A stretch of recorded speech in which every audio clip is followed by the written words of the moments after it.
Mis maletas estaban listas junto a la puerta desde la noche anterior, pero la risa burlona de mi yerno me heló la sangre más que el viento de invierno. Soy Adelaida.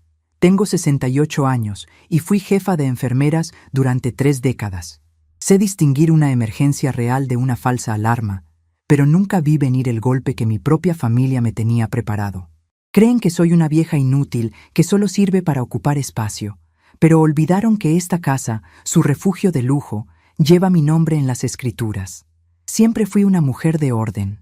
En el hospital, el caos significaba perder vidas, y en mi casa, el orden significaba paz mental. Sin embargo, desde que mi hija Lucía y su esposo Roberto se mudaron conmigo temporalmente hace 5 años, mi paz se había esfumado. La casa es grande, una construcción sólida de los años 70, en un barrio que con el tiempo se volvió exclusivo, lleno de árboles viejos y calles empedradas. Mi esposo Ernesto y yo la levantamos con el sudor de nuestra frente, pensando en dejar un legado. Nunca imaginé que ese legado se convertiría en mi propia prisión. Aquella mañana, el comedor parecía un campo de batalla. Había restos de desayuno por todas partes, cáscaras de huevo, manchas de café en el mantel bordado que yo había planchado el día anterior y migas de pan tostado en el suelo. Mis nietos, 2 torbellinos malcriados a los que adoro, pero que no conocen la palabra límite, corrían gritando con orejas de ratón puestas. «¡Nos vamos a Disney! ¡Nos vamos a ver a Mickey!», gritaban mientras saltaban sobre los sofás de terciopelo. Yo bajé las escaleras despacio, cuidando mis rodillas, arrastrando mi pequeña maleta de cuero marrón. Es una maleta vieja pero resistente, la misma que usaba cuando iba a congresos médicos en la capital.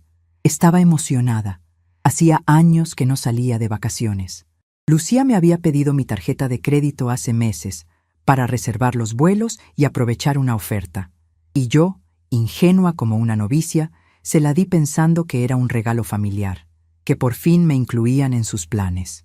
Llegué a la sala y vi a Roberto intentando cerrar una maleta gigantesca, de esas modernas con ruedas que giran para todos lados.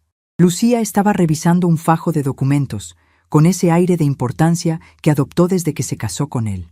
«Buenos días», dije, tratando de hacerme oír sobre el escándalo de los niños. «Ya estoy lista. ¿A qué hora viene el transporte?». Se hizo un silencio repentino, como si alguien hubiera cortado el cable del sonido de una película. Roberto levantó la vista, sudoroso y rojo por el esfuerzo de cerrar el equipaje. Me miró. Luego miró mi pequeña maleta marrón y soltó una carcajada. No fue una risa alegre, fue un sonido seco, rasposo, cargado de burla. «¿Usted?», preguntó, como si yo acabara de contar un chiste absurdo. «Suegra, por favor. ¿A dónde cree que va con ese trasto viejo?». Sentí un nudo en la boca del estómago, esa sensación fría que te avisa que algo va muy mal. Miré a mi hija, buscando apoyo, buscando una explicación lógica. «Lucía, hija, el viaje, los boletos que compraste con mi tarjeta». Lucía ni siquiera levantó la vista de los pasaportes. Siguió contando los billetes de dólares que tenía en la mano. «Ay, mamá, no empieces con tus confusiones ahora, que tenemos prisa», dijo ella con un tono de voz que usaba para regañar a los niños. «Usamos tu tarjeta porque la de Roberto estaba al límite, pero obvio que te lo vamos a pagar, eventualmente. Pero el viaje es para nosotros, es un viaje familiar». «¿Familiar?», repetí, sintiendo que las piernas me temblaban. «¿Y yo qué soy? ¿Una vecina?». Roberto se enderezó y se limpió las manos en el pantalón. Caminó hacia mí con esa arrogancia de quien se siente dueño del mundo sin haber trabajado por él. «Usted es la abuela, doña Adelaida, y las abuelas se quedan en casa. Alguien tiene que cuidar esto, ¿no?». Hizo un gesto amplio abarcando mi sala, mis muebles, mi vida. «No podemos dejar la casa sola 15 días. Hay que regar el jardín, recibir la correspondencia y vigilar que no se metan ladrones. Además, seamos realistas, usted no aguanta el ritmo de los parques. Nos atrasaría a todos. Sería una carga. Una carga». La palabra retumbó en mis oídos. Yo que había cargado pacientes del doble de mi peso. Yo que había cargado con los gastos de esta casa desde que Ernesto murió. Yo que les lavaba la ropa, les cocinaba y cuidaba a los niños cuando ellos querían salir de fiesta. Pero yo pensé, balbuceé, sintiendo cómo la humillación me subía por el cuello, caliente y picante. «Pensó mal, suegra», interrumpió Roberto, tomando mi maleta de cuero y apartándola con el pie hacia un rincón, como si fuera basura. «Mejor ayúdenos a subir las cosas al taxi, que ya está pitando afuera. Y por favor, no se olvide de que el perro necesita su comida especial 2 veces al día. No quiero que cuando volvamos el duque esté flaco». Me quedé paralizada. Mis manos, habitualmente firmes y hábiles para encontrar venas difíciles, temblaban a mis costados. No era tristeza lo que sentía. Al principio pensé que sí, que eran ganas de llorar, pero no. Era algo más profundo. Era la comprensión súbita y brutal de mi realidad. Durante años me había dicho a mí misma que ellos estaban aquí para acompañarme, que me querían, que éramos un equipo. Pero en ese instante, viendo la espalda de mi hija mientras salía sin darme ni un beso de despedida, la venda se cayó de mis ojos. No era un miembro de la familia. Era la conserje. Era la empleada doméstica no remunerada. Era un accesorio conveniente que venía incluido con la casa gratis. Salí al porche, arrastrando los pies. El sol de la mañana era brillante, insultantemente alegre. El taxista ayudaba a Roberto con las maletas. Los niños ya estaban dentro, peleando por la ventana. «Adiós, abuela», gritó el mayor sin mucho interés, sin dejar de mirar su tableta. Lucía se acercó a la ventanilla del copiloto antes de subir. «Mamá, te dejé una lista de cosas en la nevera. El martes viene el jardinero. Tienes que pagarle tú porque no nos dio tiempo de sacar efectivo. Luego te lo repongo. Y no toques el aire acondicionado de nuestro cuarto, que se desconfigura. ¡Que disfruten!», logré decir con la voz quebrada. «¡Ah! ¡Y suegra!», gritó Roberto desde el asiento trasero. «Si viene el correo, guarde todo en mi despacho. No sea curiosa, no abra nada. Nos vemos en 15 días. Pórtese bien». El taxi arrancó, dejando una nube de humo gris que se disipó lentamente en el aire limpio del barrio. Me quedé allí, parada en la entrada de mi propia casa, viendo cómo se llevaban mi dignidad en ese vehículo amarillo. Regresé al interior. El silencio de la casa era abrumador. Caminé por la sala, esquivando los juguetes tirados. Fui a la cocina. Los platos sucios se apilaban en el fregadero. Una taza de café derramada goteaba lentamente hacia el suelo. «Limpia esto, Adelaida», susurró una voz en mi cabeza. La voz de la costumbre, la voz de la sumisión. Pero entonces algo cambió. Me vi reflejada en el espejo del pasillo. Vi a una mujer mayor, sí, con el pelo gris recogido en un moño estricto y algunas arrugas marcando el mapa de una vida dura. Pero también vi los ojos de la mujer que había dirigido una sala de urgencias durante el terremoto del 85. Vi la mandíbula firme de la mujer que no se dejó amedrentar cuando los directores del hospital querían recortar el presupuesto de medicinas. «¿Cuidar la casa?», dije en voz alta. Mi voz sonó extraña en el vacío de la sala. «Sí, Roberto. Voy a cuidar la casa. Voy a cuidar de que esta casa tenga el destino que se merece». Caminé hacia el despacho. Ese era el despacho de Ernesto, mi marido. Un lugar sagrado con olor a tabaco y madera vieja. Desde que se mudaron, Roberto se había apropiado de él. Había quitado los diplomas de Ernesto para poner pósters de películas y sus trofeos de fútbol amateur. Entré y sentí el olor rancio de encierro. Roberto me había dicho que no fuera curiosa, que no abriera nada. Me acerqué al escritorio. Estaba cerrado con llave, pero Roberto, en su infinita arrogancia, subestimaba mi capacidad de observación.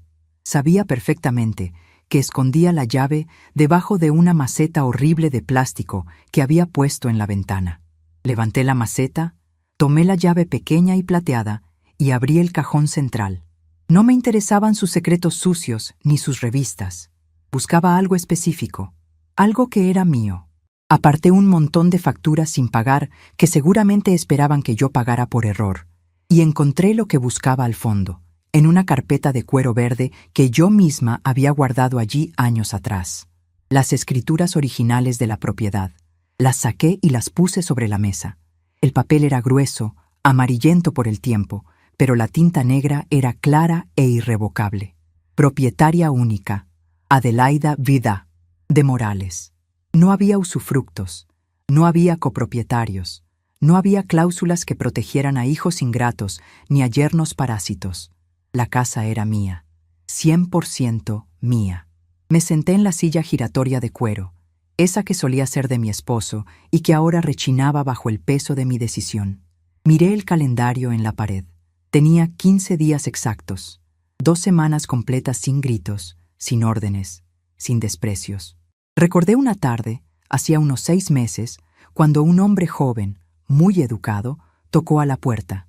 Era un agente inmobiliario.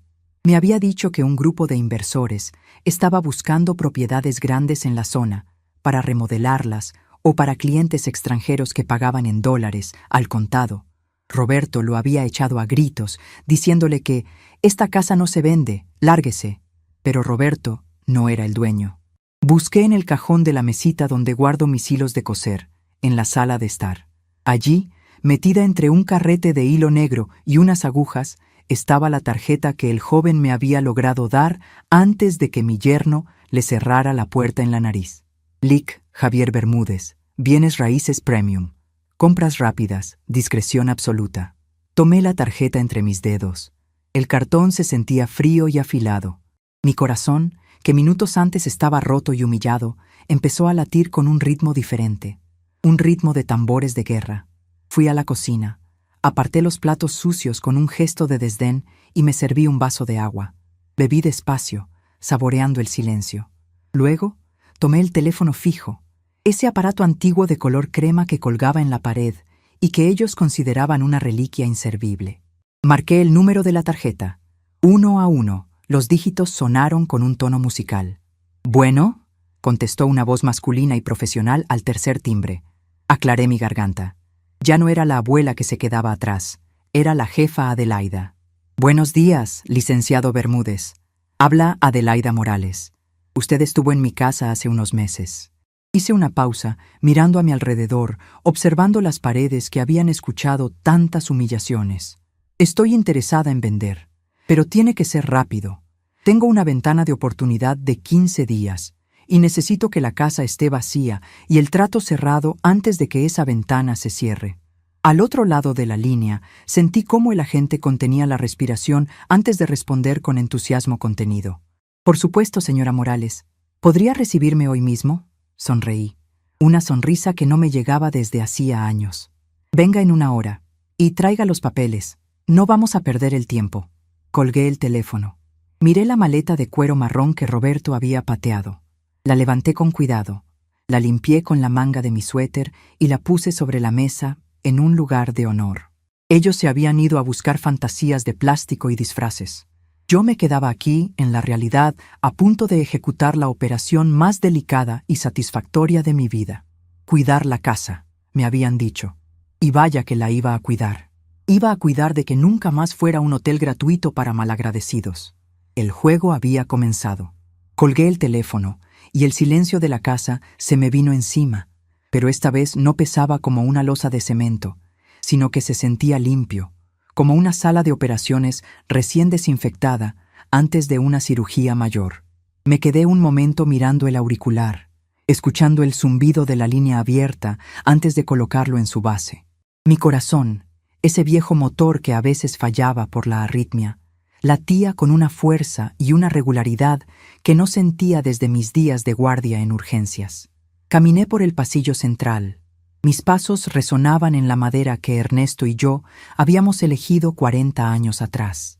Pasé la mano por la pared, notando las marcas de crayón que mis nietos habían hecho y que Lucía, con su eterna desidia, nunca limpió, diciendo que eran expresiones artísticas. Para mí, siempre fueron cicatrices de falta de respeto. Entré a la cocina. El desastre seguía ahí. La taza derramada, las migas, la suciedad. Normalmente, mi reflejo condicionado hubiera sido buscar el trapo y el detergente, ponerme los guantes amarillos y empezar a fregar hasta que mis dedos se arrugaran. Pero mis manos se quedaron quietas a los costados. «No», dije en voz alta. No iba a limpiar. No para ellos. Si iba a mover un dedo, sería para preparar el terreno de mi liberación. Me dirigí a mi habitación, la única que mantenía cerrada con llave cuando salía, aunque sabía que Roberto tenía una copia por si acaso pasaba una emergencia. La emergencia había llegado, pero no la que él esperaba. Me senté frente a mi viejo tocador de caoba y abrí el cajón inferior, donde guardaba las sábanas de invierno.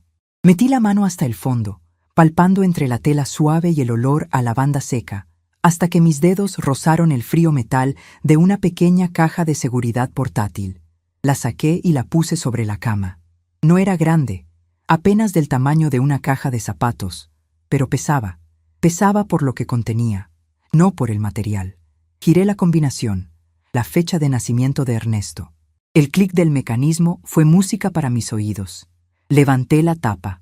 Allí no había joyas de la corona ni lingotes de oro, pero había algo mucho más valioso en este momento: información y liquidez.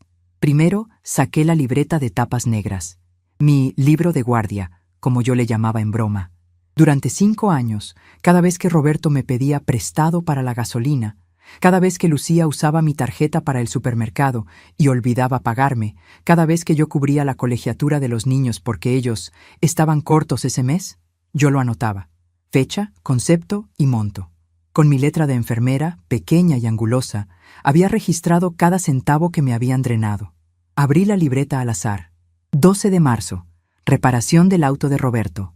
$8,500, promesa de pago, fin de mes. Estatus, no pagado. 04 de abril. Vestido de fiesta para Lucía, $4,200. Estatus, no pagado. Pasé las páginas. La suma total al final de la última hoja era escalofriante. Con ese dinero podría haber dado la vuelta al mundo 2 veces. Ellos decían que yo era una carga, que vivía de sus cuidados. La libreta decía la verdad. Ellos eran los parásitos y yo el huésped que se estaba muriendo lentamente. Debajo de la libreta estaba mi verdadera póliza de seguro. Una cartilla de ahorros de una cuenta antigua, de un banco que ya había cambiado de nombre 2 veces, pero que seguía vigente. Ernesto me había hecho prometer que nunca tocaría ese dinero a menos que fuera cuestión de vida o muerte. Es tu fondo de escape, Adelaida, me decía. Uno nunca sabe las vueltas de la vida. ¿Qué razón tenías, viejo? Revisé el saldo. Los intereses compuestos durante 20 años habían hecho su trabajo silencioso. Tenía suficiente dinero líquido para mudarme, alquilar un apartamento decente y vivir tranquila por 1 año sin necesidad de vender la casa. Pero vender la casa no era por necesidad económica. Era por justicia quirúrgica. Era extirpar el tumor. Me levanté y fui al baño. Me lavé la cara con agua fría. Al mirarme al espejo, noté que la mujer ojerosa y triste de la mañana había desaparecido. En su lugar estaba la jefa Morales. Me recogí el pelo con firmeza, alisándome las canas. Me quité el delantal de casa y me puse una blusa de seda azul marino y unos pantalones de vestir. Me coloqué mis perlas falsas, esas que daban el pego de ser auténticas, y me apliqué un poco de labial color terracota. Si iba a negociar mi futuro, tenía que verme como la dueña, no como la abuela. El timbre sonó 40 minutos después. Puntualidad. Me gustó eso. Abrí la puerta. El licenciado Javier Bermúdez era más joven de lo que recordaba, quizás unos 35 años, con un traje impecable y una mirada despierta. Llevaba una carpeta de cuero bajo el brazo, y al verme, su expresión cambió de la cortesía profesional a una mezcla de sorpresa y respeto. Quizás esperaba encontrar a la viejecita asustada que había visto la última vez detrás del hombro de un yerno agresivo. «Señora Morales», dijo, extendiendo la mano con firmeza, «es un gusto verla de nuevo, y permítame decirle que se ve usted muy bien». «Pase, licenciado», respondí, estrechando su mano con mi fuerza de enfermera, esa que sorprende a los hombres. «Tenemos poco tiempo y mucho que discutir. No se quite los zapatos, aquí ya no importa si se ensucia el piso». Lo guié hasta el comedor.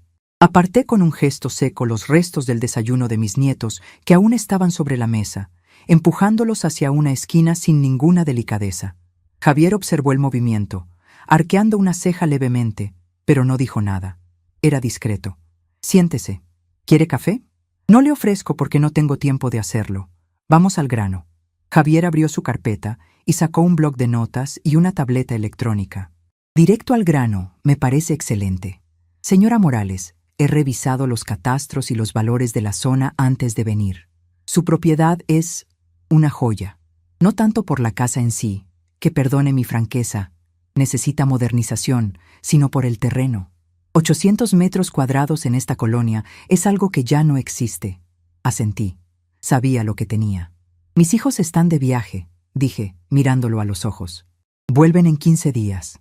Para cuando pongan un pie en el aeropuerto, quiero que esta casa tenga otro dueño y yo esté lejos. ¿Es posible? Javier tamborileó los dedos sobre la mesa. Su cerebro de vendedor estaba calculando comisiones y riesgos. 15 días es un plazo muy agresivo, doña Adelaida. Una venta tradicional con crédito hipotecario tarda meses. Los bancos son lentos, la burocracia es pesada. No quiero bancos, interrumpí. Quiero contado, inversionistas. Usted mencionó la última vez que tenía clientes extranjeros o desarrolladores. Gente con maletines, no con hipotecas. Él sonrió, una sonrisa de tiburón, pero un tiburón que estaba de mi lado. Tengo un grupo constructor. Llevan meses buscando un lote grande para hacer un edificio de departamentos de lujo. 4 pisos, boutique living, le llaman. Pagarían en efectivo, transferencia inmediata. No les importa el estado de la casa porque la van a demoler. Terminé la frase por él.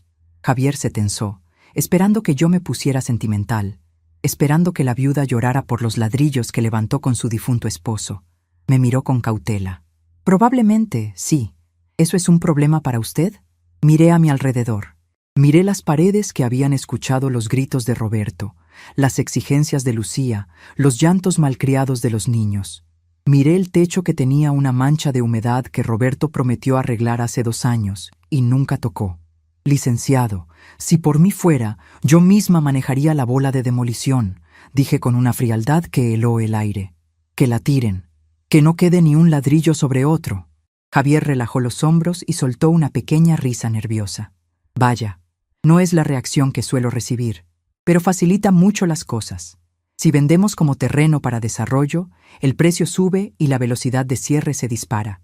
Puedo tener una oferta formal en su mesa mañana por la mañana. Mañana es tarde, repliqué cruzando los brazos.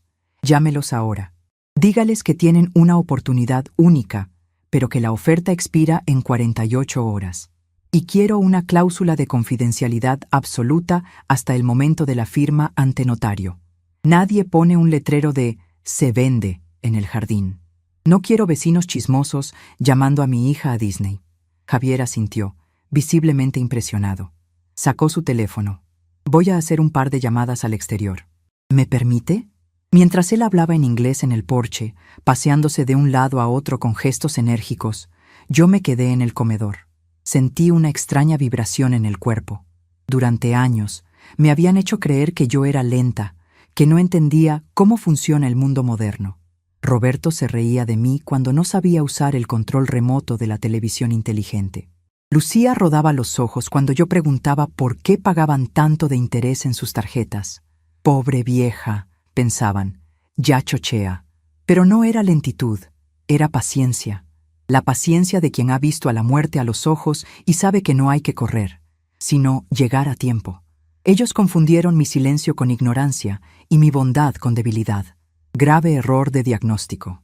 En medicina, un error de diagnóstico mata al paciente. En la vida, mata la herencia. Recordé una tarde, hacía unos meses, cuando escuché a Roberto hablando por teléfono en el jardín. Él creía que yo estaba sorda o dormida. Sí, claro. En cuanto la vieja estire la pata, vendemos todo. Esto vale una fortuna. Con eso pagamos tus deudas de juego y nos compramos algo moderno en la costa. Solo hay que aguantarla un par de años más. En ese momento sentí dolor. Un dolor agudo en el pecho. Pero ahora, recordando esas palabras, solo sentía una claridad cristalina. Ellos ya habían vendido la casa en su mente. Ya me habían enterrado. Yo solo estaba adelantando el trámite, con la pequeña diferencia de que el cheque iba a mi nombre, no al de ellos. Javier volvió a entrar. Tenía las mejillas sonrosadas por la emoción. Señora Morales, tengo noticias. Lo escucho. El grupo inversor está muy interesado. Conocen la ubicación. De hecho, han estado comprando casas más pequeñas en la manzana de atrás. Dicen que si los papeles están en regla y usted es la única propietaria, pueden hacer una transferencia del 50% como arras este mismo viernes y el resto a la firma de la escritura la próxima semana. Soy la única propietaria, aseguré. Tengo las escrituras originales aquí. ¿El precio? Javier escribió una cifra en su bloc de notas y la deslizó sobre la mesa hacia mí. Miré el número. Tuve que parpadear 2 veces. Era obsceno. Era una cantidad de ceros que no cabía en mi comprensión cotidiana de ir al mercado y pelear por el precio de los tomates. Era suficiente para comprar 3 casas como esta en otra ciudad. Era suficiente para una vejez de reina. ¿Es en pesos?, pregunté, intentando que no me temblara la voz. Es en dólares, señora Morales, al tipo de cambio actual. Sentí que el aire me faltaba por un segundo, pero me recuperé. Pensé en la cara de Roberto si viera esa cifra. Pensé en Lucía comprando orejas de ratón con mi tarjeta de crédito, creyendo que me estaba explotando por unos miles de pesos, mientras perdía millones. Acepto, dije. Perfecto. Necesito copias de su identificación, el predial, las escrituras. Todo está listo. Señalé la carpeta verde que ya había preparado sobre la mesa auxiliar. Pero tengo una condición más, licenciado. Javier levantó la vista, bolígrafo en mano. Dígame, la casa se vende a puerta cerrada, pero vacía de habitantes. Es decir, los muebles se quedan o se tiran, no me importa. Pero hay objetos personales, mucha ropa, juguetes, aparatos electrónicos de mis inquilinos. Generalmente se entrega la casa vacía, señora, pero si va a ser demolida, a los constructores les da igual si hay muebles dentro. Lo tirarán todo con las máquinas. No, dije, y una sonrisa torcida apareció en mis labios. No quiero que lo tiren las máquinas. Quiero contratar un servicio de venta de garaje y mudanza express. Quiero que todo lo que hay en esta casa que no sea mío sea liquidado o donado antes del cierre. Javier me miró confundido. ¿Quiere vender las cosas de sus hijos? Quiero limpiar mi vida, licenciado. Y quiero que cuando ellos vuelvan no encuentren ni un calcetín sucio que les recuerde que vivieron aquí. Lo que se saque de la venta de los muebles y los electrodomésticos de Roberto. Hice una pausa, saboreando el momento. Dónelo al asilo de ancianos de la beneficencia. A ellos les servirá más que a mi yerno. Javier soltó una carcajada franca de esas que salen del estómago. Doña Adelaida, usted es peligrosa, me agrada. Tengo un contacto que se dedica a vaciar casas por embargos. Son rápidos y discretos, entran con camiones y en 6 horas no queda ni el polvo. Llámele, que vengan el lunes. Hecho. Nos dimos la mano para cerrar el trato preliminar. Su mano estaba caliente, la mía, fría y firme. Cuando Javier se fue, llevándose copias de mis documentos y la promesa de una nueva vida, volví a quedarme sola. Pero el escenario había cambiado. Ya no era la víctima abandonada, era la generala en su puesto de mando. Caminé hacia la sala. El televisor gigante de 80 pulgadas que Roberto había comprado, con el dinero de la pensión de Ernesto que yo le presté para una inversión, dominaba la pared. «Disfrútalo mientras puedas, Roberto», murmuré, «porque la próxima semana ese televisor va a estar entreteniendo a los viejitos del asilo San Vicente». Fui a la cocina y me serví una copa de jerez, algo que no hacía desde hacía años. Me senté en mi sillón favorito, el único que ellos no usaban porque decían que olía a viejo. Saqué mi libreta negra y un bolígrafo rojo. En la primera página escribí con letras grandes: Operación Disney. Día 1. Fase de evaluación completada. Objetivo: libertad total. Miré por la ventana. El sol se estaba poniendo, tiñendo el cielo de un naranja violento. El duque, mi perro labrador viejo y fiel, rascó la puerta de cristal. Me levanté para dejarlo entrar. Él me miró con sus ojos lechosos y movió la cola. «Tú te vienes conmigo, duque», le dije, acariciando su cabeza, «a un lugar donde no haya niños tirándote la cola ni yernos que te pateen cuando no miro. Nos vamos a ir muy lejos». El perro pareció entender y suspiró, echándose a mis pies. Tenía 14 días por delante. 14 días para borrar 5 años de abusos. 14 días para empaquetar 40 años de recuerdos y dejar atrás el lastre. Mi mirada se posó en el calendario de la cocina, donde Lucía había marcado con una pegatina de Mickey Mouse el día de su regreso. «Quédate cuidando la casa», repetí sus palabras, y la ironía me supo dulce como el jerez. «Tranquilos, hijos. La estoy cuidando tan bien que me aseguraré de que obtenga el mejor precio del mercado». La noche cayó sobre la casa, pero por primera vez en mucho tiempo no sentí miedo a la oscuridad. Yo era la que tenía el interruptor ahora, y estaba a punto de apagarles la luz. El lunes llegó con una precisión militar tal como me gustaba. A las 8 en punto, el camión de la Asociación Benéfica San Vicente de Paúl se estacionó frente a la casa, bloqueando parcialmente la entrada del garaje donde Roberto solía aparcar su camioneta con una arrogancia de dueño de hacienda. No era un camión de mudanzas elegante, era un vehículo de batalla, con la pintura descarapelada y un motor que tosía humo negro, pero para mí era la carroza de mi liberación.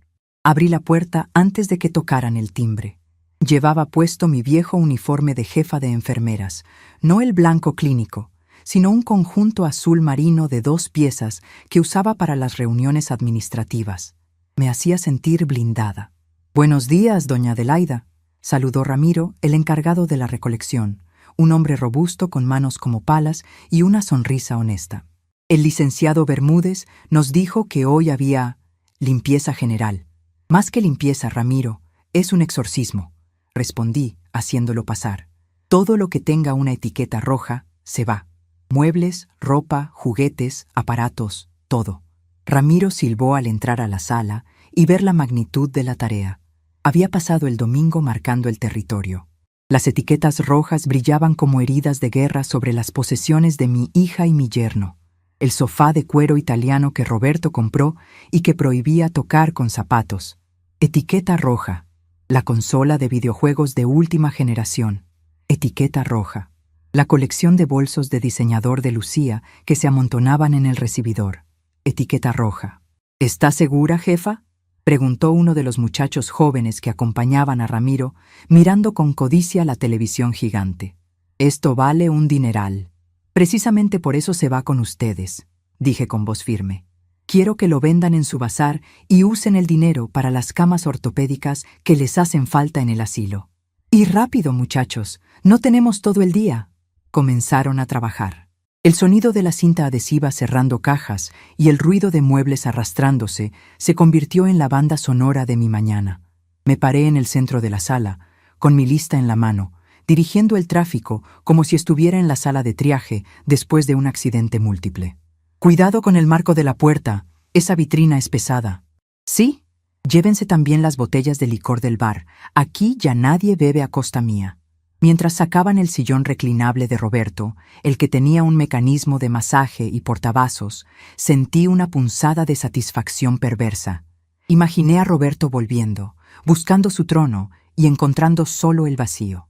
Él, que se burlaba de mis sillas de mimbre por ser de vieja, ahora vería cómo su modernidad terminaba en un bazar de segunda mano. A media mañana, el teléfono fijo sonó. El estruendo de la mudanza se detuvo un segundo. Sabía quién era. Miré el identificador. Llamada internacional. Dejé que sonara 3 veces. Respiré hondo. No era miedo lo que sentía. Era la adrenalina del cazador que espera en el puesto. «¿Bueno?», contesté con tono neutral. «¡Mamá! ¡Por fin contestas!». La voz de Lucía sonaba distorsionada y con un fondo de música de carrusel y gritos infantiles. «Llevo llamando 10 minutos al celular y lo tienes apagado». «Se me acabó la batería, hija. Estoy ocupada en la casa. ¿Pasa algo?». «Sí, pasa que eres un desastre. Olvidamos la medicina para la alergia de los niños, la que es un jarabe rosa. Necesito que vayas a mi baño, busques el frasco y me mandes una foto de la receta por WhatsApp para ver si consigo algo igual aquí en la farmacia del parque. Ni un hola, ni un ¿cómo estás?, solo exigencias». Miré hacia el pasillo. 2 hombres cargaban en ese momento el tocador del baño de Lucía, con frascos y todo metido en cajas genéricas. «No puedo hacer eso ahora, Lucía». Hubo un silencio al otro lado de la línea. El ruido de fondo de Disney parecía haberse congelado. «¿Cómo que no puedes? Mamá, es para tus nietos. ¿Estás viendo la novela o qué? Te dije que te quedaras cuidando la casa, no durmiendo». «Estoy cuidando la casa», dije, y mi voz bajó un tono, volviéndose más áspera. «Estoy haciendo una limpieza profunda, tal como Roberto siempre se quejaba de que hacía falta. No puedo ir al baño ahora porque están limpiando ahí». «¿Quién está limpiando?». Su tono cambió de la molestia a la sospecha. «No me digas que contrataste a la señora Carmen. Roberto dijo que no quería extraños merodeando». «No es la señora Carmen. Es un equipo especializado». «¿Especializado? Mamá, te oyes rara». «Mira, no me importa. Busca la receta en cuanto terminen y mándamela. Y otra cosa. Roberto dice que revises si llegó un sobre del banco. Es urgente. Si llega algo, lo guardaré. Mentí. El sobre del banco había llegado el sábado. Era un aviso de sobregiro. Ya estaba en la basura, triturado en pedacitos tan pequeños que ni un forense podría reconstruirlos. Bueno, te dejo. Mickey va a salir en el desfile y los niños están insoportables. No se te olvide regar las orquídeas. Colgó. Ni un te quiero. Ni un gracias. Me quedé con el auricular en la mano, escuchando el tono de desconexión. Ramiro me miraba desde la puerta, sosteniendo una caja llena de trofeos de fútbol de Roberto. ¿Todo bien, doña Adelaida? ¿Esto también se va? Todo bien, Ramiro. Colgué el teléfono con fuerza. Y sí, eso también, que se lleven sus glorias pasadas. Aquí no queda espacio para el ego. Para el mediodía, la casa empezaba a verse esquelética. El eco había regresado, pero era diferente al eco de la soledad que sentía antes. Era un eco limpio, sin los muebles recargados y las alfombras sintéticas de mis hijos. Volvía a ver los pisos de madera original que Ernesto y yo habíamos instalado. Estaban rayados y opacos por el maltrato, pero seguían ahí, firmes. Preparé un sándwich rápido y me lo comí de pie en la cocina, que ahora tenía mucho más espacio sin la cafetera de expreso gigante, la freidora de aire y la máquina de hacer pan que Lucía usó una vez y abandonó. Solo quedaba mi pequeña cafetera italiana y mis platos de cerámica blanca. Entonces llegó el momento de la segunda fase, la fase financiera. Me puse mi abrigo ligero, tomé mi bolso y cerré la puerta con llave. El camión de Ramiro ya se había ido, cargado hasta el tope. La casa respiraba aliviada. Caminé las 4 cuadras hasta la sucursal bancaria. El sol del mediodía calentaba el asfalto. Me sentía ligera, como si me hubiera quitado 20 kilos de encima. Al entrar al banco, el aire acondicionado me golpeó el rostro. «Buenas tardes, señora Morales», me saludó el cajero, un joven que conocía mis visitas mensuales para depositar mi pensión. «¿Viene a retirar?» «Vengo a hablar con el gerente. Y vengo a cancelar tarjetas». Me hicieron pasar a una oficina de cristal. El gerente, el señor Pineda, era un hombre que sudaba mucho y siempre trataba de venderme seguros que no necesitaba. «Doña Adelaida, qué gusto. ¿En qué podemos servirle? ¿Algún problema con sus adicionales?»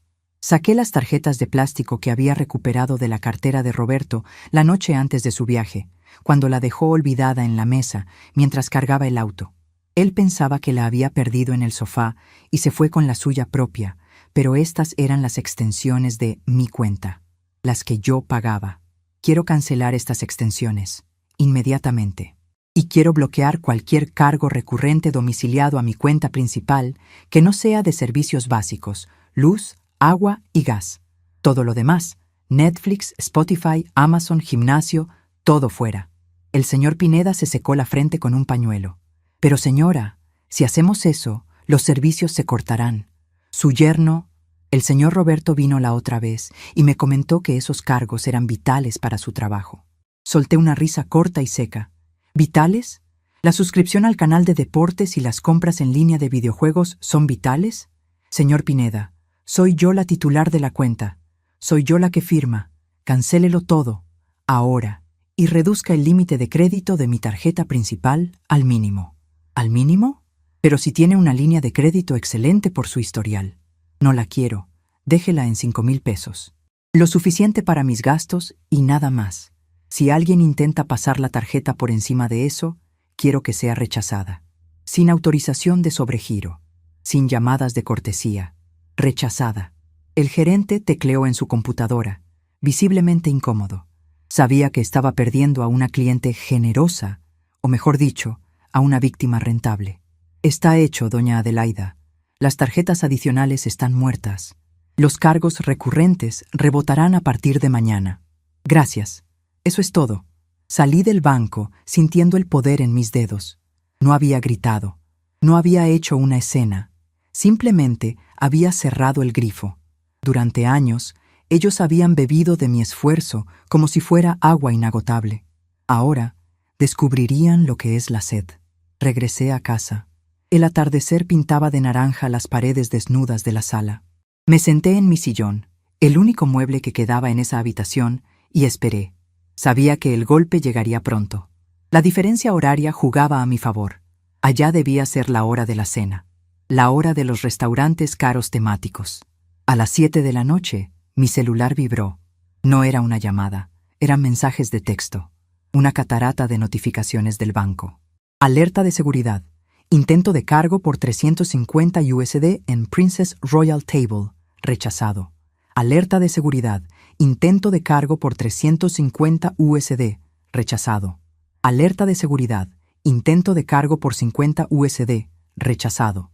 Sonreí. Estaban intentando pasar la tarjeta una y otra vez, seguramente con el mesero mirándolos con impaciencia y los niños llorando de hambre. El teléfono sonó.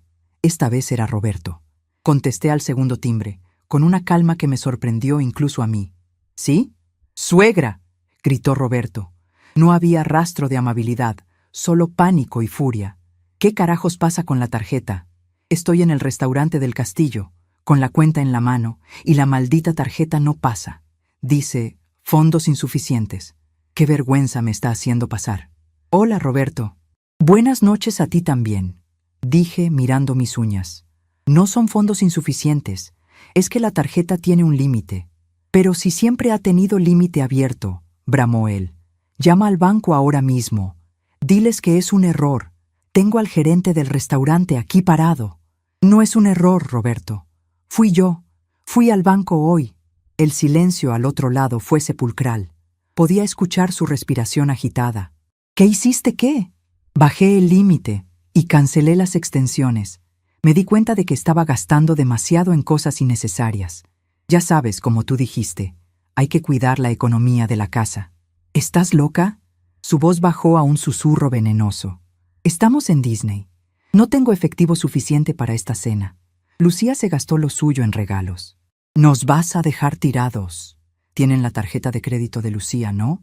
Esa que dijeron que estaba al límite. Bueno, quizás es hora de que usen sus propios ahorros, Roberto, o que laven platos.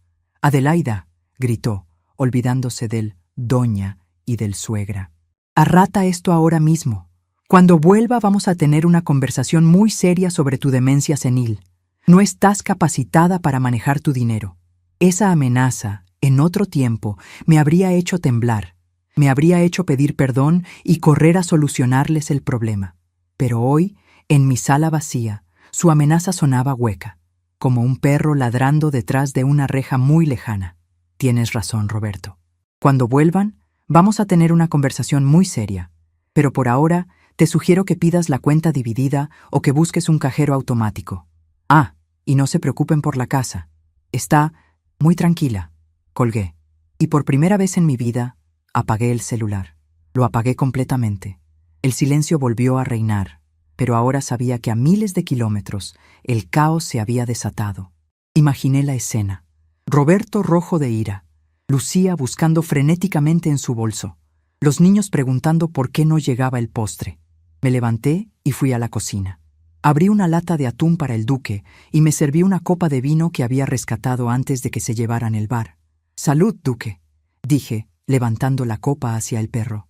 Hoy cenamos tranquilos. Al día siguiente, martes, el licenciado Javier Bermúdez llegó con los documentos finales. Al entrar, se detuvo en seco. Sus ojos recorrieron el espacio vacío, las paredes donde antes colgaban cuadros pretenciosos y ahora solo quedaban los clavos y las marcas de polvo. «¡Guau!», dijo, soltando el aire. «Doña Adelaida, usted no se anda con juegos. Le dije que quería la casa vacía. Está irreconocible. Parece más grande». «Lo es, licenciado. El lastre ocupa mucho espacio». Nos sentamos en la mesa del comedor que yo había decidido conservar hasta el último día. Él desplegó los documentos. El olor a papel nuevo y tinta fresca llenó el aire. Tengo buenas noticias. Los inversores están impresionados con la velocidad. Aceptaron todas las condiciones. El cheque de arras ya está certificado. Y la fecha de cierre se ha fijado para el viernes. Tienen prisa por empezar los trámites de demolición. ¿El viernes? Sentí un pequeño vértigo. Faltaban 3 días. ¿Sí? ¿Es muy pronto? Miré a mi alrededor. Miré hacia el jardín, donde el pasto crecía alto porque había despedido al jardinero. ¿Para qué pagarle si la tierra iba a ser removida? No, El viernes es perfecto. Bien, necesito su firma aquí, aquí y aquí. Javier señaló las líneas punteadas. Con esto, la propiedad se transfiere legalmente el viernes a las 12:00 p.m. Usted tiene hasta esa hora para entregar las llaves. Tomé la pluma. Mi mano no tembló. Firmé Adelaida Veda de Morales, con trazos firmes y claros. Cada firma era un eslabón de la cadena que se rompía. Una cosa más, doña Adelaida, dijo Javier, guardando los papeles. Los compradores preguntaron si hay algún problema con que traigan maquinaria pesada el fin de semana. Quieren empezar a tirar la barda perimetral el sábado. Sonreí. Una sonrisa que no llegaba a los ojos, pero que calentaba el alma. Dígales que pueden traer toda la maquinaria que quieran. Mis inquilinos vuelven el domingo por la noche. Sería una lástima que no encontraran la entrada. Javier me miró con una mezcla de admiración y terror. Creo que en ese momento entendió la magnitud de mi venganza. No era solo vender la casa, era borrar el camino de regreso. Es usted una estratega, señora. Nunca quisiera tenerla de enemiga. Solo soy una madre que se cansó, Javier, y una abuela que decidió jubilarse de ser sirvienta. Esa noche dormí profundamente. No tuve pesadillas sobre el hospital ni sobre las deudas. Soñé con el mar, un mar azul y tranquilo donde nadie me pedía nada. A mitad de la semana, el miércoles, el teléfono fijo volvió a sonar. Lo dejé sonar hasta que entró la contestadora. Era la voz de mi vecina, la chata, una mujer chismosa que vivía pegada a la ventana. Adelaida, mujer, ¿qué pasa ahí? Vi un camión enorme el lunes y ahora veo la casa como apagada. Y Roberto me llamó al celular, imagínate, a mí que nunca me saluda, preguntando si estás bien, que no le contestas. Dice que estás enferma de la cabeza. ¿Necesitas que vaya? Escuché el mensaje y lo borré. No necesitaba a la chata. No necesitaba a nadie. Empecé a empacar mis propias cosas. No eran muchas. Mi ropa cabía en 2 maletas grandes, mis libros, mis recuerdos de Ernesto, mis documentos importantes. Todo lo demás, los muebles viejos, la cama matrimonial, el comedor, los dejaría. Eran parte de una vida que ya no existía. Encontré una caja de zapatos vieja en el fondo del armario. Dentro había fotos de cuando Lucía era niña, fotos de sus cumpleaños, de su graduación. La miré a los ojos en esas imágenes, buscando el momento exacto en que se había convertido en esa extraña egoísta. No lo encontré. Quizás fue culpa mía. Quizás le di demasiado. Quizás, al intentar que no sufriera las carencias que yo pasé, le quité la capacidad de valorar el esfuerzo. Tomé una foto donde estábamos Ernesto, ella y yo en la playa. Parecíamos felices. Dudé un momento. ¿Debía guardarla? Luego recordé su voz en el teléfono. Te dije que te quedaras cuidando la casa. Cerré la caja y la puse en la pila de Donar. Que alguien más invente historias felices con esas fotos. Yo iba a empezar a escribir una nueva, sin fantasmas. El viernes por la mañana amaneció nublado. El ambiente estaba cargado de electricidad estática. Me levanté temprano, me duché y me vestí con mi mejor traje de viaje. Un pantalón gris perla y una blusa blanca impecable. El duque estaba inquieto, como si supiera que el gran día había llegado. Le puse su correa nueva. A las 11 de la mañana, un auto negro se detuvo frente a la casa. No era Javier. Era un servicio de transporte privado que yo había contratado. El chofer, un hombre joven y amable, bajó para ayudarme con mis maletas. ¿Solo esto, señora? Solo esto. Y el perro. Cargamos el auto. Antes de subir, volví a entrar a la casa por última vez. Estaba vacía. Completamente vacía. Mis pasos resonaban como disparos en el pasillo. Fui a la cocina y dejé las llaves sobre la encimera de granito, esa que Lucía siempre criticaba porque quería cambiarla por mármol. Junto a las llaves dejé un sobre. No era una carta de disculpa. No era una explicación larga y lacrimógena. Dentro del sobre había solo 2 cosas. La factura del hotel donde me alojaría esa noche antes de tomar mi vuelo, pagada con mi propio dinero, por supuesto, y un folleto turístico brillante que había recogido en la agencia de viajes. El folleto decía: Europa te espera, viajes para la tercera edad. Y sobre el folleto había escrito una nota con mi letra angulosa de enfermera, clara y sin temblores. La casa está cuidada, tan cuidada que ya no tienen que preocuparse por ella nunca más. Disfruten Disney. La realidad los espera a la vuelta. Salí y cerré la puerta. El clic de la cerradura sonó definitivo. ¿A dónde vamos, señora?, preguntó el chofer cuando me acomodé en el asiento trasero con el duque a mi lado. Miré la casa a través de la ventanilla tintada. Vi el jardín descuidado.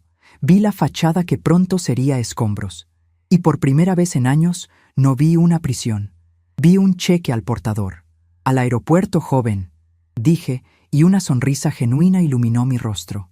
«Y no se preocupe por la velocidad. No tengo prisa. Nadie me espera, y eso es lo más maravilloso del mundo». El auto arrancó. Mientras nos alejábamos, vi por el espejo retrovisor cómo una camioneta con el logotipo de la constructora se estacionaba frente a la que fue mi casa. Un hombre bajó con unos planos y un mazo. Justo a tiempo. Mi celular, que había vuelto a encender solo para emergencias, vibró en mi bolso. Era un mensaje de Roberto. «Suegra, ya conseguimos dinero prestado de un amigo. Estamos furiosos. Cuando lleguemos el domingo, vas a tener que explicarnos muchas cosas. No toques nada de mi despacho». Leí el mensaje y solté una carcajada que asustó al duque. «Oh, Roberto», susurré al teléfono.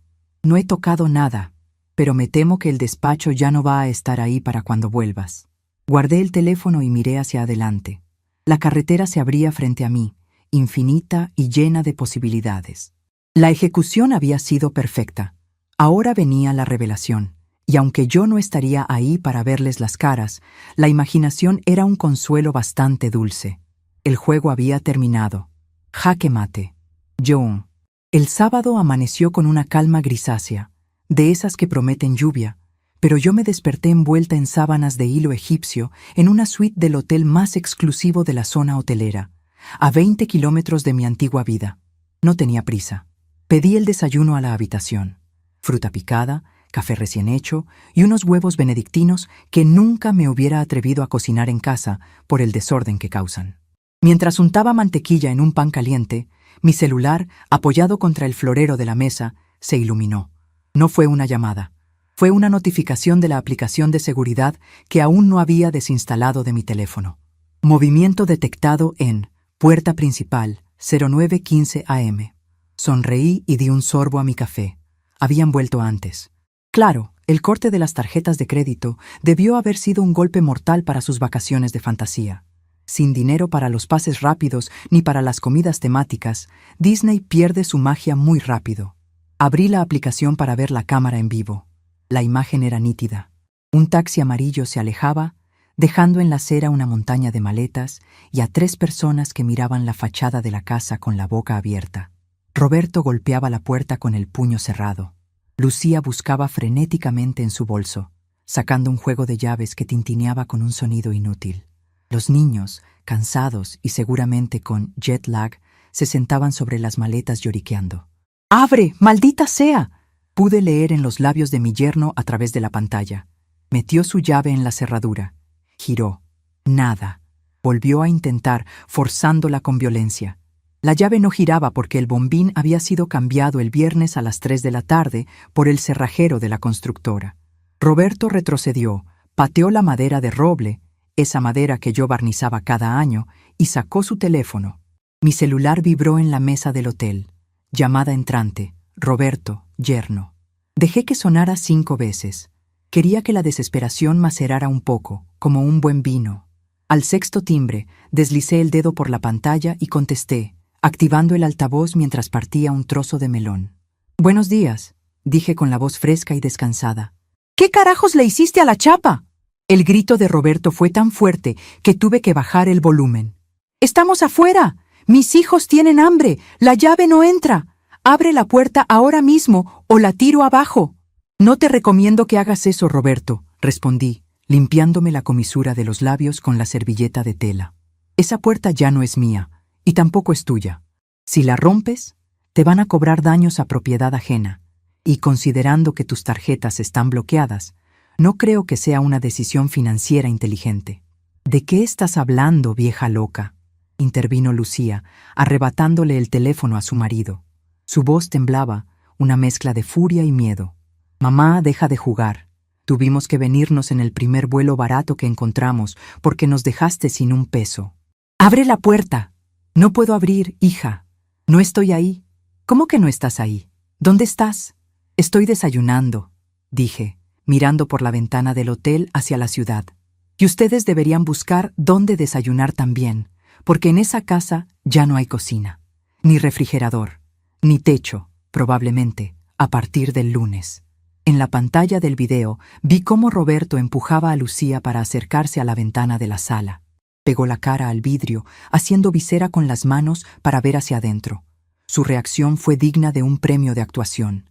Se tambaleó hacia atrás, pálido, como si hubiera visto un fantasma. ¡Está vacía!, gritó, volteando hacia Lucía con los ojos desorbitados. Lucía, no hay nada. Se robaron todo. Llama a la policía, nos desvalijaron. Nadie les robó nada. Interrumpí, mi voz endureciéndose. Todo se vendió o se donó. Legalmente. ¿Mis consolas? ¿Mi televisión de 80 pulgadas? Bramó Roberto, volviendo a agarrar el teléfono. Ahí tenía mis ahorros invertidos. Tu televisión está ahora en la sala de recreo del Asilo San Vicente. Le informé con una satisfacción que me recorrió la espina dorsal. Los abuelos están encantados viendo las noticias en alta definición. ¿Y tus ahorros? Bueno, Roberto, digamos que tus juguetes pagaron los intereses de los 5 años que viviste gratis bajo mi techo. Voy a demandarte, chilló él, rojo de ira, manoteando al aire. Esa casa es herencia de mi esposa. No tenías derecho. Error de diagnóstico, doctor. Usé mi tono clínico, el que usaba con los residentes arrogantes. La casa estaba a mi nombre. Única propietaria. Tengo las escrituras, el contrato de compraventa y el cheque certificado para probarlo. La casa se vendió el viernes. A puerta cerrada. Hubo un silencio sepulcral al otro lado de la línea. En el video vi cómo Lucía se dejaba caer sentada sobre una de las maletas de Disney, con las orejas de Minnie Mouse todavía puestas, luciendo ridículas en medio de la tragedia. ¿Vendiste la casa?, susurró ella, como si no pudiera procesar las palabras. ¿La casa de papá? Sí, Lucía, la casa de tu padre, esa que ustedes convirtieron en un hotel de paso y en un basurero emocional. La vendí para recuperar mi vida. Pero, ¿y nosotros?, preguntó ella. Y por primera vez escuché la voz de la niña pequeña que alguna vez fue, antes de volverse tan cruel. ¿Dónde vamos a vivir? Esa es una excelente pregunta para tu marido, el hombre de la casa. Respondí sin ceder un milímetro. Él siempre dijo que yo era una carga, que estorbaba. Bueno, hija, el estorbo se quitó del camino. Ahora tienen libertad total. Sin abuela que moleste, sin suegra que vigile. Son libres. En ese momento, una camioneta negra con el logotipo de la constructora se detuvo frente a la casa en el video. Bajó un hombre alto con un casco amarillo y una carpeta. El capataz. Detrás de él, 2 guardias de seguridad privada uniformados se bajaron de otro vehículo. Javier Bermúdez no mentía cuando dijo que protegería la inversión. ¿Quiénes son estos tipos?, preguntó Roberto, su voz bajando de volumen, intimidado por la presencia física de la autoridad. Son los nuevos dueños o sus representantes, expliqué. Les sugiero que retiren sus maletas de la acera. Estorban para la maquinaria que llega mañana. Mamá, por favor. Lucía empezó a llorar. No era un llanto de arrepentimiento, era el llanto del niño malcriado al que le quitan el dulce. No tenemos a dónde ir, no tenemos dinero. Los niños están cansados. Déjanos entrar, aunque sea para dormir en el suelo. Sentí una punzada en el pecho. El viejo instinto maternal, ese músculo traicionero que siempre me había hecho perdonarles todo, intentó reaccionar. Pero entonces miré mi mano. Miré mis nudillos, deformados por años de trabajo duro para pagar esa casa, para pagar sus estudios, para pagar sus caprichos. Recordé la risa de Roberto. Usted, quédese cuidando la casa. Esa risa fue mi antídoto. No tengo llaves, Lucía. Las entregué ayer, y aunque las tuviera, no abriría. Ustedes tienen salud, tienen juventud y tienen 2 títulos universitarios que yo les pagué. Resuelvan. ¡Eres una bruja!, gritó Roberto, perdiendo los estribos al ver que los guardias de seguridad se acercaban a ellos para pedirles que se retiraran. Ojalá te pudras con tu dinero. No vas a ver a tus nietos nunca más. Ese es un precio que estoy dispuesta a pagar por mi paz mental, dije, y por primera vez lo sentí de verdad. Además, Roberto, con el dinero que tengo ahora, puedo viajar a verlos cuando quiera. Si es que algún día deciden tener un hogar propio donde recibirme. Señora, escuché una voz externa en el teléfono. Era el guardia de seguridad hablando con Roberto. Esta es propiedad privada de Inmobiliaria Bermúdez. Tienen que desalojar el perímetro.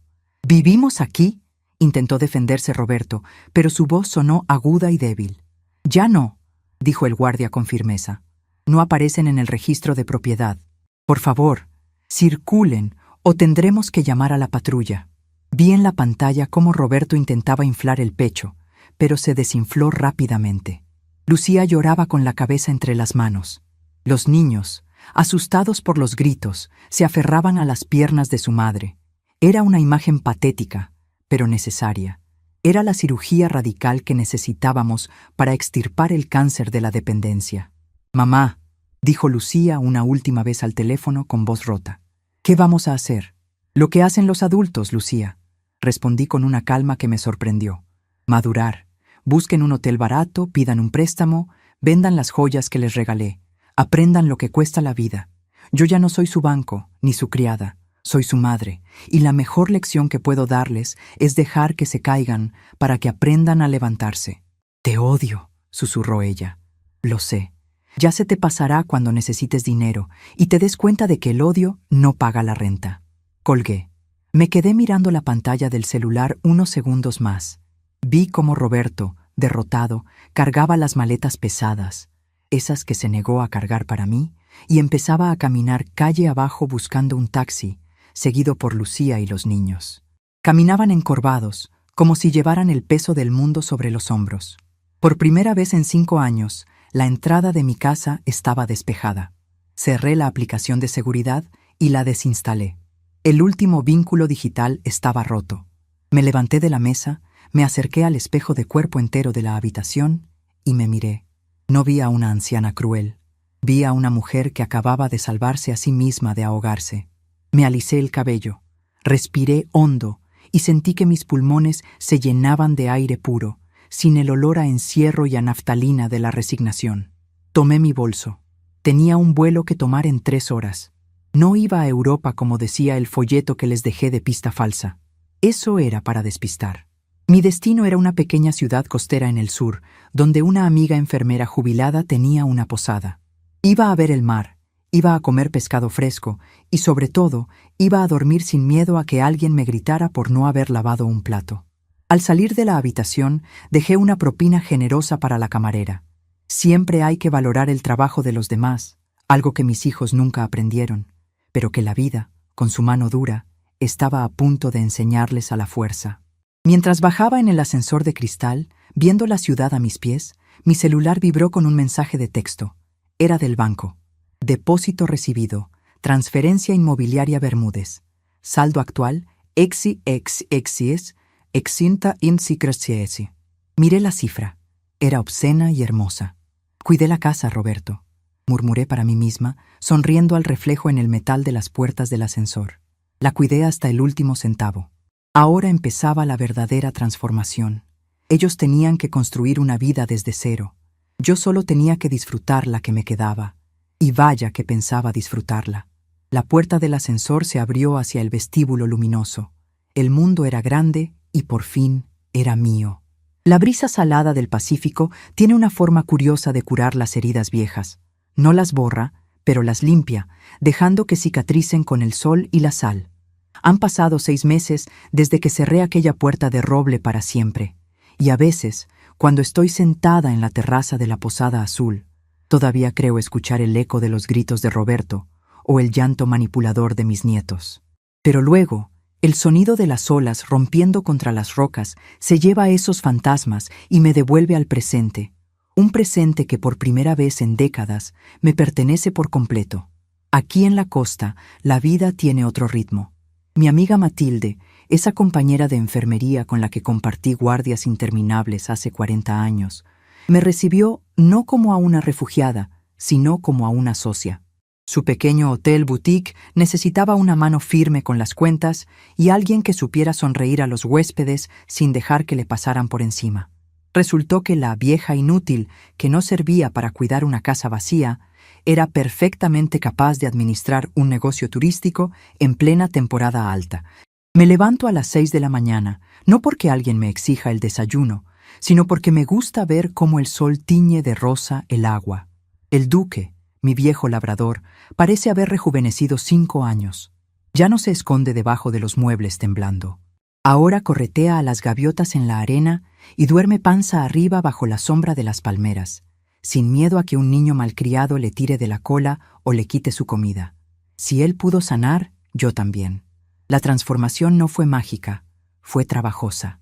Los primeros días sentí una culpa terrible, esa culpa católica y pegajosa que nos enseñan a las madres latinas, que debemos sufrir por los hijos, que debemos ser mártires hasta la tumba.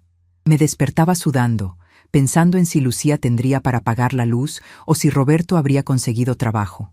Pero entonces recordaba la libreta negra, los insultos, el quédate cuidando la casa, y la culpa se transformaba en una certeza fría y dura como el granito. No los abandoné, los emancipé. La realidad de ellos me llega a cuentagotas, filtrada por correos electrónicos que leo cuando tengo ganas y por los informes discretos que el licenciado Javier Bermúdez me envía mensualmente junto con los estados de cuenta de mis inversiones. Al parecer, la caída desde la nube de Disney fue brutal. Roberto intentó demandarme, por supuesto. Javier me contó, entre risas, que ningún abogado decente quiso tomar el caso cuando vieron que la casa era 100% mía y que la venta fue legal. Se gastaron lo poco que les quedaba en consultas legales inútiles. La última noticia que tuve es que Roberto, el gran señor que se burlaba de los taxistas, ahora conduce un vehículo de aplicación para pagar el alquiler de un departamento de 2 recámaras en una zona popular de la ciudad. La ironía es exquisita. Ahora él es quien carga las maletas de otros. Lucía tuvo que vender sus bolsos de marca. Me dolió saberlo, no por los bolsos, sino por la humillación que debió sentir mi hija, tan orgullosa y tan vanidosa. Pero ese dolor venía mezclado con esperanza. Javier me dijo que la vio trabajando de recepcionista en una clínica dental. Es un trabajo honesto. Es la primera vez en su vida que Lucía se gana el pan con el sudor de su frente y no con la firma de mi tarjeta. Doña Adelaida, me dice Matilde mientras me sirve un café helado en la terraza. Tiene una llamada en la línea 2. Es del asilo. Dejo mi libro sobre la mesa y camino hacia la recepción. El teléfono se siente ligero en mi mano. Bueno, doña Adelaida, habla la directora del San Vicente. La voz de la mujer suena emocionada, con ese tono genuino que solo tiene la gente que trabaja por vocación. No quería molestarla, pero tenía que contarle. Hoy inauguramos la sala de terapia física. Sonrió. Parte del dinero de la venta de los muebles lujosos de Roberto, más una donación generosa que hice de las ganancias de la casa, fue para ellos. Me alegra mucho, directora. ¿Les sirvieron los equipos? ¿Que sí sirvieron? Adelaida, es un milagro. Y tengo que decirle algo que le va a dar risa. ¿Se acuerda de la televisión gigante? Esa que parecía de cine. ¿Cómo olvidarla? Digo, recordando las tardes que Roberto pasaba frente a ella ignorando al mundo. Pues la pusimos en la sala común. Los abuelos están fascinados viendo los documentales de naturaleza. Don Gregorio, el que casi no habla, dijo ayer que nunca había visto un león tan grande. Esa pantalla les ha traído el mundo a quienes ya no pueden salir a verlo. Se me hace un nudo en la garganta, pero es un nudo dulce. Me alegra que por fin ese aparato sirva para algo bueno. Respondo. Disfrútenlo. Usted es un ángel, doña Adelaida. No, directora. Solo soy una mujer que decidió poner los recursos donde realmente hacen falta. Cuelgo el teléfono y me quedo mirando el vestíbulo de la posada. Hay flores frescas en los jarrones, las mismas orquídeas que a Lucía se le morían por falta de cuidado. Aquí florecen salvajes con la humedad del mar. A veces pienso en la casa vieja. Me enteré de que la demolieron hace 2 meses. Javier me mandó una foto, preguntándome si quería verla. Le dije que no. No necesito ver escombros. Esa casa cumplió su ciclo. Fue el hogar de Ernesto y mío. Luego fue mi prisión. Y finalmente, fue mi boleto de libertad. Que construyan sus edificios modernos. Que venga gente nueva con nuevas historias. Yo ya no vivo de ladrillos pasados. La lección más grande que he aprendido en estos meses no tiene que ver con el dinero, aunque ayuda mucho para dormir tranquila. Tiene que ver con el respeto. Aquí, en el pueblo, nadie me ve como la abuela. Soy la señora Morales. Los pescadores me saludan con respeto cuando compro el pescado fresco. Los turistas escuchan mis recomendaciones. Matilde confía en mi criterio médico cuando algún huésped se siente mal. He recuperado mi nombre. El atardecer empieza a caer, pintando el cielo de violeta y naranja, colores que nunca se veían tan intensos en la ciudad contaminada. Me dirijo a mi pequeña cabaña, al fondo del terreno de la posada. Es un espacio modesto, apenas una habitación, un baño y una cocineta, pero es mío. No hay juguetes tirados, no hay platos sucios de otros. Hay silencio y hay paz. Me siento en mi mecedora en el porche. Duque se echa a mis pies, suspirando contento. Saco mi tableta electrónica. Sí, aprendí a usarla perfectamente ahora que nadie me dice que soy lenta. Y abro mi correo. Hay un mensaje nuevo. El asunto dice: perdón, es de Lucía. Mis dedos se detienen sobre la pantalla. Durante meses, sus mensajes fueron de reclamo, de odio, de exigencia. ¿Cómo pudiste? Eres una ladrona. Te vas a morir sola. Pero este es diferente. Es corto. Lo abro. Mamá. Hoy cobré mi tercer sueldo. Pagué la inscripción de los niños en una escuela pública. Es duro. Roberto llega muy cansado y ya no peleamos tanto porque no tenemos fuerzas. Los niños preguntan por ti. Les dije que estás viajando. No sé cuándo podré perdonarte lo de la casa, pero hoy tuve que cocinar arroz y me acordé de cómo lo hacías tú. Se me quemó. Solo quería decirte eso, que se me quemó el arroz y lloré. Leo el mensaje 2 veces. No hay un te quiero, pero hay humanidad. Hay un reconocimiento de la realidad. El arroz quemado es su primera lección de humildad. Están aprendiendo que la comida no aparece mágicamente en la mesa, que el dinero cuesta horas de vida y que la madre que tenían no era un electrodoméstico, era el pilar que sostenía su fantasía. No contesto. No todavía. Responder ahora sería volver a intervenir, volver a solucionarles el dolor. Tienen que sentir el arroz quemado. Tienen que aprender a raspar la olla y volver a empezar. Esa es la única herencia valiosa que les puedo dejar ahora. La capacidad de sobrevivir. Cierro la tableta y miro al horizonte. He pensado mucho en Ernesto estos días. Al principio sentía que había traicionado su memoria al vender nuestro patrimonio. Pero ahora, sintiendo la brisa en la cara, sé que él estaría brindando conmigo. Él odiaba ver cómo Roberto se aprovechaba de mí. Él siempre me decía: Adelaida, tú eres el roble de esta familia. Bueno, viejo, el roble se cansó de dar sombra a quien solo quería cortarlo para hacer leña. El roble trasplantó sus raíces a un suelo donde sí lo riegan. Mañana tengo planes. Voy a ir al pueblo vecino con Matilde a ver unos telares artesanales. Quiero comprar cortinas nuevas para las habitaciones. Voy a usar mi dinero, mi tiempo y mi gusto. Y el domingo, tal vez, solo tal vez, haga una videollamada a mis nietos. No para prometerles regalos, ni viajes a Disney, sino para que vean que su abuela está feliz, para que vean que la vida no se acaba a los 60, ni a los 70, que sepan que la dignidad no tiene fecha de caducidad. Me sirvo una copa de vino blanco, frío y seco. Levanto la copa hacia la luna que empieza a salir sobre el mar plateado. Por la casa, susurro, y la palabra ya no me pesa, y por los que se quedaron cuidándola, a su manera. Bebo un sorbo. El vino sabe a gloria, sabe a victoria. Mis hijos se fueron a Disney buscando magia de plástico, y en su arrogancia me regalaron la magia real, la de reencontrarme a mí misma. Creyeron que me dejaban atrás, atrapada en el pasado, cuidando sus miserias. No sabían que al dejarme sola, me estaban dando la llave para escapar. Ahora soy yo la que viaja, no en aviones ni en cruceros, sino en la inmensa tranquilidad de saber que, por fin, nadie me debe nada, y yo no le debo nada a nadie. El duque levanta la cabeza y ladra suavemente a una luciérnaga. Tranquilo, chico, le digo, acariciando su cabeza. Estamos en casa. Esta vez sí, estamos en casa. La noche me envuelve, cálida y acogedora. Mañana será otro día, y será mío, todo mío.